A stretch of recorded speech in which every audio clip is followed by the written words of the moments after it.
حضور علیہ الصلاۃ والسلام کے ایک صحابی حضرت عبداللہ بن عمر بن عاص رضی اللہ تعالی عنہ فرماتے ہیں، ایک دن ہم مسجد نبوی میں موجود تھے اور حضور علیہ الصلاۃ والسلام بھی مسجد میں تشریف فرما تھے۔ صحابہ کرام رضوان اللہ تعالی اجمعین پیارے آقا صلی اللہ علیہ وسلم کے گرد دائرے کی شکل میں بیٹھے تھے۔ یوں لگ رہا تھا جیسے ستاروں کے جرمٹ میں 14ویں رات کا چاند چمک رہا ہو۔ پیارے آقا کریم علیہ الصلوۃ والسلام کے لب مبارک حرکت میں آئے اور رحمت کے پھول جڑے۔ حضور علیہ الصلوۃ والسلام نے ارشاد فرمایا، ہمیں مخاطب کر کے فرمایا، اے لوگوں، کیا کسی جنتی شخص کو دیکھنا چاہتی ہو؟ ہم نے عرض کیا، جی یا رسول اللہ صلی اللہ علیہ وسلم، ضرور دیکھنا چاہتے ہیں، کون خوش نصیب ہے جو جنت والا ہے؟ تو حضور علیہ الصلوۃ والسلام نے ارشاد فرمایا، ابھی جو شخص دروازے سے داخل ہوگا وہ شخص جنتی ہے۔ جب یہ حضور علیہ الصلوۃ والسلام نے ارشاد فرمایا تو ہم دروازے کی طرف بڑی بےتابی کے ساتھ دیکھنے لگے، بڑی حیرت سے دیکھ رہے تھے کہ کون خوش نصیب ہے جو دروازے سے داخل ہوگا۔ ہم انتظار کر رہے تھے، زیادہ دیر گزری نہیں تھی کہ ایک شخص مسجد کے دروازے سے اندر داخل ہوئے۔ یہ مدینہ طیبہ کے رہنے والے ایک شخص تھے، انصار میں سے ایک صحابی تھے، انصار میں سے ایک بوڑھے صحابی تھے۔ اور جب مسجد کے دروازے سے داخل ہوئے تو ہم نے دیکھا کہ تازہ وضو کر کے آئے ہیں، داڑھی میں پانی کے قطرات چمک رہے تھے اور بائیں ہاتھ میں جوتا پکڑا ہوا تھا، اور مسجد میں داخل ہوئے اور خاموشی سے آ کر بیٹھ گئے۔ ہم نے بڑے رشک کے ساتھ ان کو دیکھا اور سوچنے لگے کہ کتنے خوش نصیب ہیں یہ بزرگ کہ اللہ کے نبی صلی اللہ علیہ وسلم نے ان کو جنتی قرار دیا ہے۔ یہ دن گزر گیا، دوسرا دن ہوا تو ہم پھر مسجد میں بیٹھے تھے اور حضور علیہ الصلوۃ والسلام بھی موجود تھے۔ آقا کریم علیہ الصلوۃ والسلام نے پھر ارشاد فرمایا کہ کیا کسی جنتی کو دیکھنا چاہتے ہو؟ ہم نے عرض کیا، جی یا رسول اللہ صلی اللہ علیہ وسلم، ضرور دیکھنا چاہیں گے۔ آپ نے فرمایا، پھر دروازے کی طرف دیکھو، جو شخص دروازے سے داخل ہوگا وہ جنتی ہے۔ ہم پھر بڑی بےتابی کے ساتھ اور حیرت کے ساتھ دیکھنے لگے۔ تھوڑی دیر دیکھتے رہے تو پھر وہی شخص جو کل داخل ہوئے تھے، وہی شخص، وہی صحابی آج پھر دروازے سے داخل ہوئے، اور وہی انداز تھا، تازہ وضو کر کے آئے تھے، داڑھی میں پانی کے قطرے تھے اور ہاتھ میں جوتا پکڑا تھا، مسجد میں داخل ہوئے، خاموشی سے بیٹھ گئے۔ ہم نے بڑا رش کیا کہ بڑے خوش نصیب ہیں، آج بھی حضور نے ان کو جنتی قرار دیا ہے۔ دن گزر گیا، تیسرا دن ہوا، ہم حضور کے پاس بیٹھے تھے تو آقا کریم علیہ الصلوۃ والسلام نے پھر ارشاد فرمایا، اے لوگوں، کیا کسی جنتی شخص کو دیکھنا چاہتے ہو؟ ہم نے عرض کیا، جی یا رسول اللہ صلی اللہ علیہ وسلم، ضرور دیکھنا چاہیں گے۔ تو حضور علیہ الصلوۃ والسلام نے ارشاد فرمایا، ابھی جو شخص مسجد کے دروازے سے داخل ہوگا یہ شخص جنتی ہے۔ ہم پھر بڑی بےتابی کے ساتھ دیکھنے لگے اور سوچنے لگے کہ آج کون خوش نصیب ہے جو مسجد کے دروازے سے داخل ہوگا۔ ہم دیکھ رہے تھے تو تھوڑی دیر بعد ہم دیکھ کر حیران ہو گئے کہ وہی شخص جو پہلے 2 دن داخل ہوئے تھے، وہی آج تیسرے دن بھی داخل ہوئے۔ ہم ان پہ ناز کرنے لگے اور ہم رشک کرنے لگے کہ کس قدر قسمت والے ہیں یہ شخص، اور کس قدر خوش نصیب ہیں کہ 3 دن حضور نے ان کو جنت کی بشارت عطا کی ہے۔ حضرت عبداللہ بن عمر بن عاص رضی اللہ تعالی عنہ، یہ وہ صحابی تھے جو بہت عبادت گزار اور متقی اور پرہیزگار تھے۔ آپ کی عبادت کا عالم یہ تھا کہ رات بھر آپ قیام کرتے تھے، نوافل پڑھتے تھے اور پوری رات عبادت میں گزار دیتے تھے، اور دن کو آپ روزہ رکھتے تھے، دن بھر روزہ رکھتے، رات بھر قیام کرتے، عبادت کرتے، اور پھر روزانہ ایک قرآن مجید بھی مکمل کرتے تھے۔ یہ عبادت کا عالم تھا۔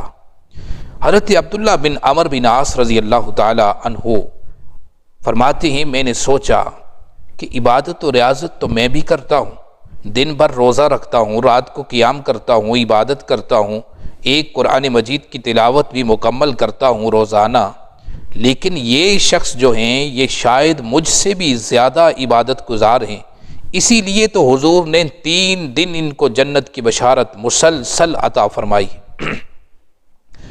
صحابی رسول فرماتی ہیں کہ میرے دل میں یہ اشتیاق پیدا ہوا اور میں سوچنے لگا کہ میں ان کو دیکھنا چاہتا ہوں کہ یہ کون سا عمل کرتے ہیں، کیسی عبادت کرتے ہیں جس کی وجہ سے حضور نے ان کو جنت کی بشارت عطا فرمائی۔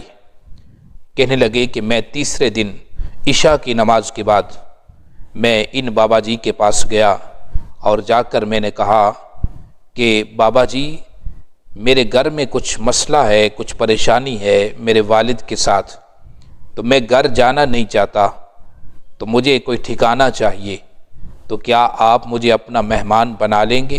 میں آپ کے گھر قیام کرنا چاہتا ہوں۔ تو انہوں نے کہا کہ ٹھیک ہے، باخوشی یہ دعوت قبول کر لی۔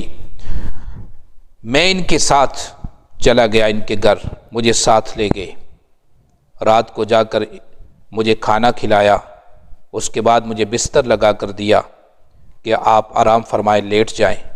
میں لیٹ گیا، میں سوچنے لگا کہ اب یہ مجھے سلا کر خود عبادت کریں گے اور شاید ساری رات عبادت و ریاضت کریں، تو میں دیکھنا چاہتا تھا کہ یہ کون سی عبادت کرتے ہیں اور کیا کچھ کرتے ہیں۔ میں چپکے سے اپنا چہرہ تو ڈانپا ہوا تھا، لیکن چپکے سے میں دیکھنے لگا کہ یہ کرتے کیا ہیں۔ میں نے دیکھا کہ یہ بھی میرے پاس ہی بستر لگا کر میرے قریب ہی وہ بھی لیٹ گئے اور دعا پڑھی اور سو گئے، خراٹے لینے لگے۔ میں حیران ہوا، میں نے سوچا کہ یہ کوئی عبادت تو کرتے نہیں ہیں، یہ بھی سو گئے ہیں۔ میں انتظار کرنے لگا کہ شاید یہ رات کے پچھلے پیر اٹھیں گے اور اٹھ کر عبادت کریں گے، لیکن ایسا بھی نہیں۔ ساری رات میں جاگ کر ان کو دیکھتا رہا، لیکن وہ سوئے رہے، آرام سے سوئے رہے، حتیٰ کہ صبح فجر کی اذانیں شروع ہوئی۔ تو فجر کی اذان کے بعد یہ اٹھے اور نماز کے لیے وضو کیا، تیاری کی اور نماز کے لیے نکل گئے۔ میں بھی ان کے ساتھ چل پڑا۔ دوسرا دن ہوا تو میں پھر ان کے پاس ہی رہا۔ دوسری رات جب آئی تو میں نے سوچا کہ شاید کل میری وجہ سے انہوں نے کوئی عبادت و ریاضت نہ کی ہو، آج یہ شاید عبادت کریں، ریاضت کریں اور کوئی ایسا کام کریں جس کی تلاش میں ہوں۔ تو پھر انہوں نے مجھے بستر لگا کر دیا، میں لیٹ گیا تو وہ بھی لیٹ گئے اور رات بھر سوئے رہے۔ میں دیکھتا رہا لیکن کوئی عبادت نہیں کی، کوئی ریاضت نہیں کی، حتیٰ کہ فجر کی اذانیں ہوئی تو اٹھ کر نماز فجر ادا کی۔ دن بھر بھی ان کے ساتھ رہا، کوئی خاص عمل دکھائی نہ دیا۔ جب تیسری رات ہوئی تو پھر میں نے سوچا شاید آج کچھ نظر آئے، لیکن تیسرے دن بھی میں نے دیکھا کہ یہ عشاء کی نماز کے بعد یہ لیٹ گئے اور آرام سے سو گئے، اور صبح جب اٹھے فجر کی نماز ادا کی اور پھر اپنے کام پہ چلے گئے۔ تیسرا دن ہوا، جب گزر گیا تو میں نے ان کی بارگاہ میں عرض کیا کہ بابا جی میں نے آپ سے جو کہا تھا ایسا نہیں تھا، میرے گھر میں کوئی پریشانی نہیں ہے، میں تو آپ کے پاس رہ کر یہ دیکھنا چاہتا تھا کہ آپ عمل کون سا کرتے ہیں، چونکہ حضور علیہ الصلوۃ والسلام نے 3 دن آپ کو مسلسل جنت کی بشارت عطا کی۔ 3 دن حضور نے فرمایا کہ دروازے سے جو داخل ہوگا وہ جنتی ہے، اور تینوں دن آپ ہی دروازے سے داخل ہوئے۔ تو میں دیکھنا چاہتا تھا کہ آپ کا عمل کیا ہے، آپ کون سے اعمال کرتے ہیں، آپ کی عبادت و ریاضت کیسی ہے، کس وجہ سے آپ کو یہ مقام اللہ تعالیٰ نے عطا فرمایا ہے، یہ جنت کی بشارت آپ کو کیوں دی گئی ہے۔ تو وہ مسکرائے اور مسکرا کر فرمانے لگے کہ بھتیجے بس یہی کچھ ہے میرا عمل جو تو نے دیکھا ہے، اس کے سوا میں نے تجھ سے کچھ چھپایا نہیں ہے۔ حضرت عبداللہ بن عمر بن عاص رضی اللہ تعالی عنہ فرماتے ہیں میں بڑا حیران ہوا، مجھے بڑی حیرانگی تھی کہ یہ تو صرف فرض نمازیں پڑھتے ہیں اور کوئی خاص عبادت و ریاضت نہیں، رات بھر سوئے رہتے ہیں، پھر کس وجہ سے ان کو یہ شان نصیب ہوئی۔ میں اسی پریشانی میں تھا، میرے سوال کا مجھے جواب نہ ملا تھا۔ میں مایوس ہو کر واپس جب ان سے اجازت لے کر چلنے لگا، جب دروازے سے نکلنے لگا تو پھر پیچھے سے مجھے آواز دی کہ بھتیجے ذرا بات سن کے جاؤ۔ میں واپس پلٹا اور ان کے پاس گیا اور پوچھا، جی بابا جی کیا کہنا چاہتے؟ آپ نے فرمایا کہ آپ جا رہے ہیں تو میری ایک بات سن کے جائیں، اور تو کوئی ایسا عمل نہیں ہے جو میں نے آپ سے چھپایا ہو، ہاں ایک عمل ہے جو آپ کی نظروں سے پوشیدہ ہے اور آپ اس کو دیکھ نہیں پائے۔ تو میں چونک گیا، میں نے سوچا کہ ہاں کوئی بات ہے جو رہ گئی مجھ سے اور میں نہ دیکھ سکا، تو شاید اب اس بات کا مجھے پتہ چل جائے اور میرے سوال کا مجھے جواب مل جائے۔ فرماتے میں نے جلدی سے پوچھا کہ جی بابا جی بتائیے کون سی بات ہے جو میں نہیں دیکھ سکا؟ تو آپ نے فرمایا کہ وہ بات یہ ہے بیٹا کہ اعمال تو میرے یہی ہیں جو تو نے دیکھے، ان کے سوا میرا کوئی عمل نہیں ہے، نہ میں نے کچھ تجھ سے چھپایا ہے۔ صرف ایک بات ہے جو تو دیکھ نہیں سکا، میں تجھے وہ بتانا چاہتا ہوں، شاید اسی وجہ سے حضور نے مجھے جنت کی بشارت عطا کی ہے۔ تو میں نے عرض کیا جی بتائیے وہ کون سا عمل ہے، کون سی بات ہے جو میں دیکھ نہیں سکا، مجھے جلدی تھی معلوم کرنے کی۔ فرمانے لگے کہ یہ جو میرا دل ہے، اپنے دل کی طرف اشارہ کر کے فرمایا، یہ میرا جو دل ہے اس میں کسی شخص کے لیے نفرت نہیں ہے، اس میں حسد نہیں ہے، اس میں کسی کے لیے کینہ نہیں ہے۔ میرا دل حسد، بغض، کینہ، عداوت اور نفرت سے بالکل پاک ہے، کسی شخص کی بھی میرے دل میں نفرت نہیں ہے، میں سب سے محبت کرتا ہوں۔ اور دوسری بات یہ ہے کہ اگر اللہ تعالیٰ کسی شخص کو کچھ عطا کرتا ہے تو میں اس پہ خفا نہیں ہوتا، بلکہ کسی کے پاس کچھ دیکھ کر مجھے خوشی محسوس ہوتی ہے کہ اللہ تعالیٰ نے اس کو عطا فرمایا ہے۔ بس یہ وہ عمل تھا جو میرا عمل تو دیکھ نہیں سکا۔ تو آپ حضرت عبداللہ بن عمر بن عاص رضی اللہ تعالیٰ عنہ فرمانے لگے کہ بابا جی بس مجھے پتہ چل گیا، یہی وہ عمل ہے، یہی وہ عمل ہے جس کی وجہ سے اللہ کے رسول صلی اللہ علیہ وسلم نے 3 دن آپ کو جنت کی بشارت عطا فرمائی ہے، چونکہ آپ کا دل صاف ہے، آپ کے دل میں کسی کی میل نہیں، کسی کے لیے حسد نہیں، کسی کے لیے بغض نہیں، کسی کے لیے کینہ نہیں، آپ کا دل صاف ہے، آپ کا باطن صاف ہے، پاکیزہ ہے، طیب و طاہر ہے، اسی لیے اللہ تعالیٰ نے آپ کو یہ شان عطا فرمائی، اور رسول اللہ صلی اللہ علیہ وسلم نے آپ کو جنت کی بشارت مسلسل 3 دن تک عطا فرمائی ہے۔ اس حدیث پاک سے اور اس واقعے سے یہ بات ثابت ہوئی کہ اگر دل پاک ہو ان بیماریوں سے، حسد سے، بغض سے، کینہ، عداوت، نفرت، حقارت، اس طرح کی تمام بیماریوں سے اپنے دل کو بندہ پاک کر لے تو یقیناً اللہ تعالیٰ اس بندے کو جنت عطا فرماتا ہے۔